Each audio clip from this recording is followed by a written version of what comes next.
Bonjour. Tout au long de ce mois, je vous ai parlé des difficultés relationnelles au travail et dans votre vie personnelle et l'impact que ça pouvait avoir dans vos santé mentale, pour votre santé mentale au niveau du stress et de l'anxiété. Et je vous ai parlé du coup de l'art-thérapie qui peut être une belle opportunité, une belle solution en complément d'autres supports, on va dire. Mais aujourd'hui, je voudrais vous parler du stress positif. Et oui, ça existe, on l'appelle même le stress. Le stress, E-U-S-T-R-E-2-S. Ça existe, c'est le stress positif.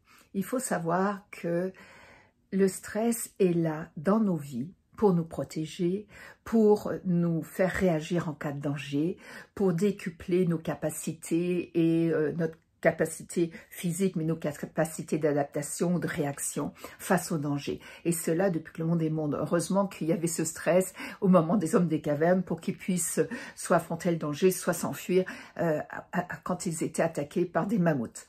Donc, ce stress positif, il est normal. On en a besoin. C'est une protection. Bien sûr, ce qu'il faut faire attention, c'est que le stress, s'il augmente, peut devenir un stress qui est excessif, on va dire. Un stress que notre corps même aura du mal à supporter parce qu'il va y avoir des conséquences physiologiques sur notre corps dès qu'on va augmenter notre dose de stress. Et si on atteint le surstress, alors là, ça devient carrément une cause de dépression, d'anxiété généralisée, de problèmes de panique et autres. Donc il faut éviter d'en arriver là. Et éviter aussi le stress chronique. Donc, pensez stress de manière positive. Pensez à toutes les fois où ça vous a protégé. Vous avez stressé parce qu'il y avait du verglas. Du coup, vous avez roulé plus tranquillement ou de manière plus précautionneuse. Vous avez stressé parce que vous aviez peur de rater un examen. Du coup, vous avez plus travaillé, vous êtes plus concentré parce que le stress nous aide à plus nous concentrer. Oui, c'est un des aspects positifs du stress. Vous vouliez plaire à votre chum ou à votre blonde et vous étiez un peu stressé, mais vous avez fait des efforts pour trouver un endroit où l'emmener, ou pour mieux vous habiller, ou pour lui faire un cadeau, et c'était positif. Donc, le stress positif, ça existe, c'est un bon outil, c'est un bon atout. Par contre, si vous voyez que vous avez tendance à avoir un peu trop de stress, vous devez mettre des choses en place. N'attendez pas que le stress devienne chronique. N'attendez pas que le stress soit trop accentué, trop excessif, parce que là, ça devient plus compliqué. Dès qu'on attend trop, quelle que soit la problématique, vous savez que ça devient plus compliqué à résoudre. Il y a plusieurs, bien sûr, outils. J'ai écrit un e-book dans lequel j'en parle et où je donne beaucoup de pistes de solutions pour combattre le stress, mais je vais déjà vous en donner quelques-unes ici, de façon à ce que vous puissiez déjà mettre des choses en place. Ça peut être important. Alors d'abord, la base, c'est de reconnaître quelle est la source de mon stress. Parce que des fois, on pense que tout me stresse. Vous savez l'expression où je peux pas m'en sortir, tout devient tout, trop ou pas assez. Et il y a le tout et la généralisation abusive. Cherchez et soyez honnête pour savoir c'est quoi là où les causes de stress, mais ce n'est pas tout. Ça n'est pas possible, ça n'est pas réaliste et réalisable. Donc, cherchez de façon à pouvoir vraiment travailler sur la source du stress et pas généraliser. Et puis, concentrez-vous sur le moment présent.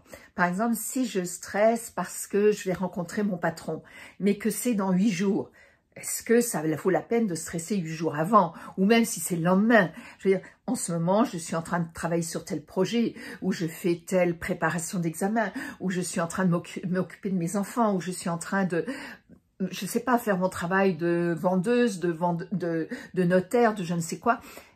On se concentre sur le moment présent, on n'a pas besoin de stresser à l'avance. Et on s'est rendu compte en plus que 90% de nos scénarios négatifs ne se réalisaient jamais. Donc, pas la peine d'anticiper trop le futur. Finalement, vous devez changer votre perception. Parce que très souvent, on a une perception négative, une perception avec des filtres et on fait des généralisations abusives. Oh oui, on sait bien, ils sont tous blablabla, blablabla. Ou oh, forcément, je vais arriver en retard. Ou je n'y arriverai jamais. Vous savez, ces généralisations abusées qui sont si faciles dans notre langage, on n'y prête même plus attention. Parce que on les a tellement employés que c'est comme un réflexe, comme un déclic, alors que ça n'est pas bon du tout.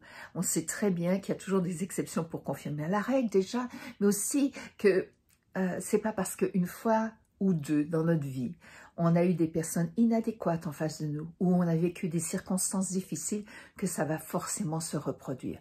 Ça devrait même, à la limite, nous servir d'apprentissage de la vie et nous dire, ok, j'ai vécu telle situation, j'ai pu envie qu'elle se reproduise. Qu'est-ce que je suis capable de faire pour me protéger, pour prendre du recul, pour emprunter une autre voie ou avoir un autre comportement de façon à ce que ça ne se reproduise plus. Donc ça pourrait même être un atout. Pensez-y, c'est important. Finalement, vous avez besoin de vous donner des objectifs de façon à vous aider. Par exemple, je reprends l'exemple, vous devez rencontrer votre patron, ben vous pouvez vous donner un objectif d'être calme et posé, d'avoir bien préparé votre dossier, d'avoir pris du recul et de vous être donné les moyens pour ça. Alors, n'hésitez pas parce que ça coûte rien, puis ça peut vraiment vous aider. Et finalement,